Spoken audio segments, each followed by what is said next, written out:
น้องสู้หูสู่คนค่ะจะได้อีหยังมาบ่เนาะสวัสดีครับได้มีกินนู่นนี่นะไปก้านดันโอ้ยมันไปก้านออกไปกรีดยางกรีดยางแล้วเห็นนั่นต้นไม้เนาะต้น เก็บ น้อย มา ๆต่ำๆเตี้ยๆรถห่วยว่ะสิกินเพิ่นก็น้าเบาย่อก็เลยเอาขวดน้ำไปนิดมาห่วยแต่ขวดนึงบ่ได้พี่น้องไม่กินนู่นแดงยังดีพุ่น แด เด้ งกินนู่นแดงจะเสียน้ำค่ะทุกคนโอ้ ว่า ยพอได้ตำเนาะ เวลาอยู่เด้อนี่ อ่ะแล้วขวดใส่เกลือตำค่ะใส่บักม่วง เดี๋ยวตำใส่มะม่วงไว้ให้กินเด้อเขาจะไปหยอดน้ำกรดยางเด้อ จ้าบ่าวพันธุ์ที่ไปหยอดน้ำกรดยางได้ยัน เฮากะได้ลวกเลยได้ค่ะทุกคนนี่ค่ะ ลวกพักแล้วบัดนี้ลวกพักเสร็จแล้วเฮาก็มาแกะปีกเพิ่นออกค่ะทุกคนแกะปีกออกได้สักพักแล้วเฮาก็สิขั่วเลยเด้อค่ะทุกคนมาค่ะทุกคนเอาลงเลย มีหอมมีพริกค่ะขั่วเข้าไปเลยค่ะนี่ค่ะเฮาก็เติมเกลือเนาะนี่แล้วก็เติมเกลือค่ะทุกคนขั่วใส่หอมแดงแล้วก็ใส่พริกก่อนขั่วเข้าไปเรื่อยๆอย่างซี่แหละค่ะทุกคนค่ะทุกคนนี่ขั่วได้สักพักแล้วพักเฮาก็ลวกแล้วเรียบร้อยขั่วแห้งๆแล้วเฮาก็ไปตำค่ะทุกคนหอมหุ้ยๆเลยนะคะพริกอันนี้ใส่พริกอ่อนเนี่ยค่ะถ้าหรือใส่สีลายๆเนี่ยอันนี้เป็นกินพักเลยหอมหุ้ยๆเล็กหอมกินบักพริกพริกอ่อนอันนี้โอ้ด่ะขั่วหอมๆเลยค่ะทุกคนรอเบิ่งตอนตำเด้อค่ะเด้อมาค่ะทุกคนมาตำกันเลยค่ะตำพักตำอุ้ยลืมใส่มะม่วงเดี๋ยวสับมะม่วงใส่ก่อนค่ะมาค่ะทุกคนสับบักม่วงใส่แล้วตำต่อค่ะบัดนี้ตำให้ละเอียดเลยนะคะเด้อเพื่อสิเหนียวตุ้ยๆแล้วบัดนี้ขั้นตำละเอียดเลยค่ะเอิ้น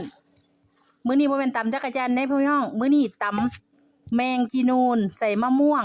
อาหารอีสานบ้านๆเฮาค่ะทุกคนนี่แหละค่ะทุกคนเอาอย่านางขอตำก่อนค่ะตำได้สักพักเหนียวตุ้ยๆแล้วเอาหอมลงค่ะบัดนี้หอมลงปรุงเลยเนาะค่ะเนาะปรุงเลยค่ะปรุงเลยค่ะทุกคนน้ำปลาร้า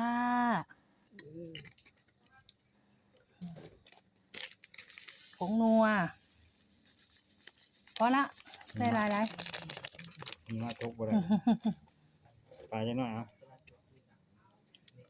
อุ้ยตำละเหนียวตุ้ยๆเนาะค่ะเนาะดูด่ะเบื่อ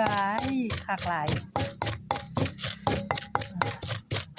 เอิ้นตำแมงจีนูนใส่บักม่วงเหนียวตุ้ยๆเลยค่ะทุกคน อันลาเตี้ย